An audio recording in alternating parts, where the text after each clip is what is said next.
Pernah nggak sih kamu punya tugas penting banget, tapi entah kenapa, jari kamu malah otomatis buka YouTube, scroll TikTok, atau tiba-tiba kamu jadi rajin banget beresin meja yang sebenarnya udah rapi? Pikiran memiliki sudut gelapnya sendiri, tempat di mana ambisi mati. Ini membisikkan kebohongan sederhana yang mematikan. Kamu akan gagal.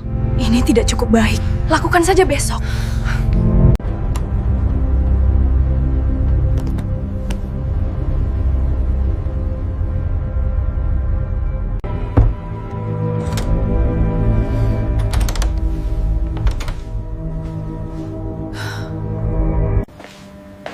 Sudah malam, Ari.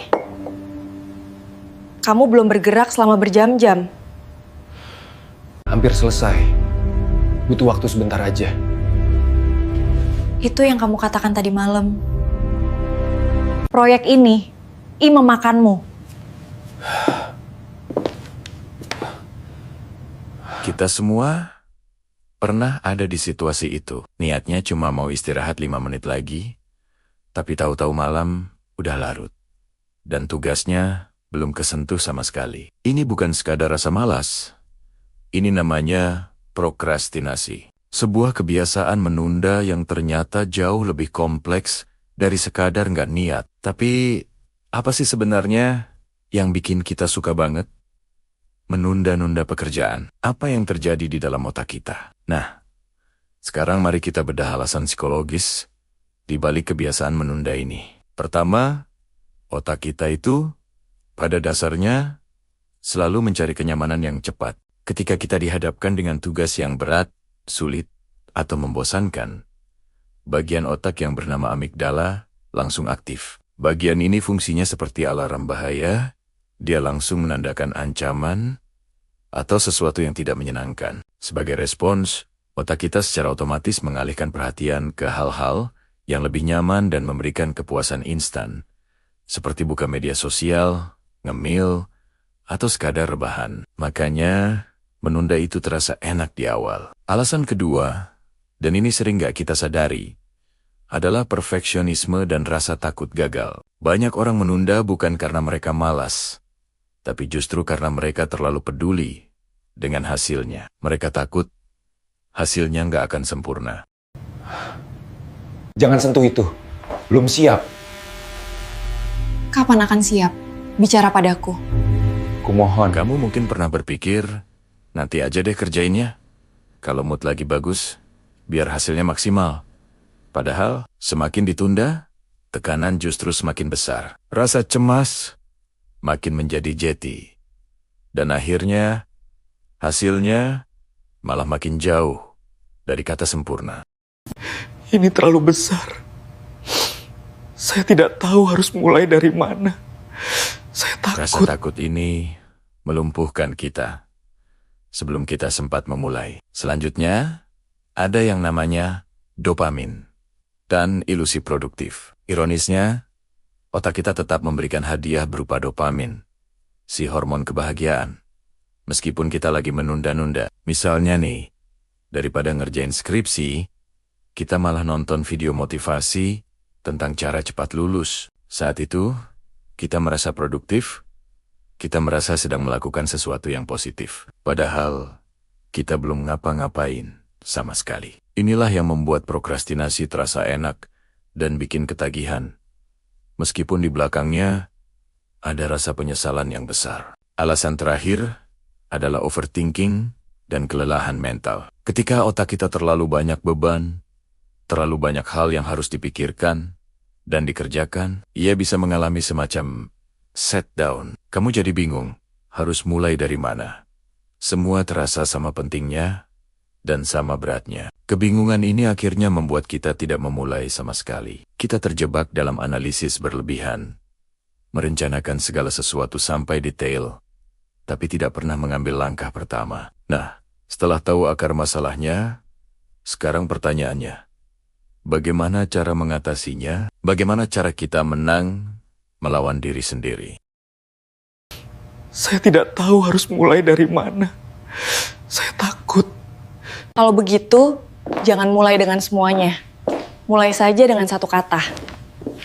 Aku akan berada di sini.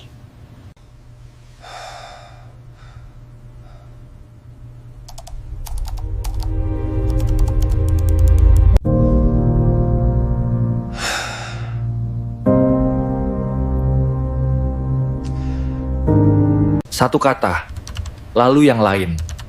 Langkah pertama keluar dari kegelapan. Perjuangan baru Tenang. saja dimulai. Ada beberapa strategi praktis yang bisa kamu coba. Yang pertama, dan ini yang paling penting, mulai dari hal terkecil. Otak kita butuh bukti, bukan sekadar niat. Daripada berpikir, aku harus menyelesaikan laporan ini sekarang. Coba deh bilang ke diri sendiri, aku akan kerja selama 2 menit saja. Buka dokumennya, tulis satu kalimat, atau kalau tugasmu bersih-bersih, coba sapu satu sudut ruangan saja. Begitu otak kita mendapatkan sinyal mulai, meskipun kecil, energi dan momentum akan mengikuti dengan sendirinya. Aturan 2 menit ini sangat ampuh untuk memecah kebekuan. Cara kedua adalah mengatur waktu dalam blok fokus. Misalnya, dengan metode Pomodoro. Aturannya sederhana. Kerja fokus penuh selama 25 menit, lalu istirahat 5 menit. Ulangi siklus ini beberapa kali. Teknik ini sangat membantu otak untuk fokus dalam rentang waktu yang pendek dan terkelola. Tugas yang tadinya terasa terlalu besar, jadi terasa lebih mudah dihadapi, karena dipecah menjadi bagian-bagian kecil. Istirahat singkat, diantaranya juga membantu menyegarkan pikiran dan mencegah kelelahan. Ketiga, sadari dan terima bahwa rasa tidak nyaman itu normal. Jangan menunggu motivasi datang, baru mulai bekerja. Itu mitos. Seringkali, motivasi justru muncul setelah kamu mulai melakukan sesuatu. Aksi mendatangkan inspirasi, bukan sebaliknya. Jadi, ketika kamu merasa malas atau tidak mood, anggap saja itu sebagai bagian dari proses. Mendorong diri untuk tetap mulai, meskipun tidak nyaman, itulah yang sebenarnya melatih mental kita menjadi lebih tangguh. Strategi keempat adalah mengubah lingkunganmu. Distraksi kecil adalah musuh terbesar fokus. Jadi, singkirkan semua godaan. Buat meja kerjamu bersih dari barang-barang yang tidak perlu. Matikan notifikasi ponsel. Atau lebih baik lagi, letakkan ponsel di ruangan lain.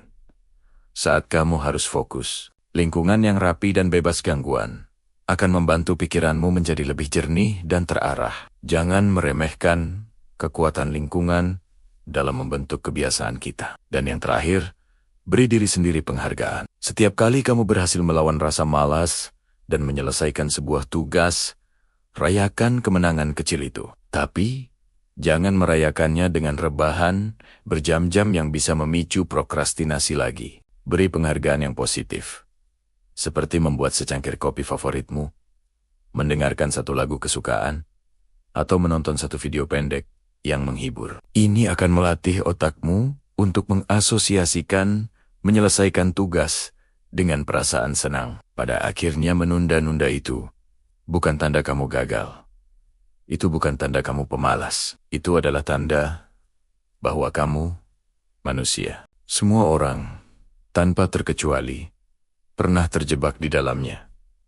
Yang membedakan adalah apa yang kita lakukan setelahnya. Sebagian orang memilih untuk tetap diam dalam penundaan itu, sementara sebagian lagi memilih untuk mulai bergerak.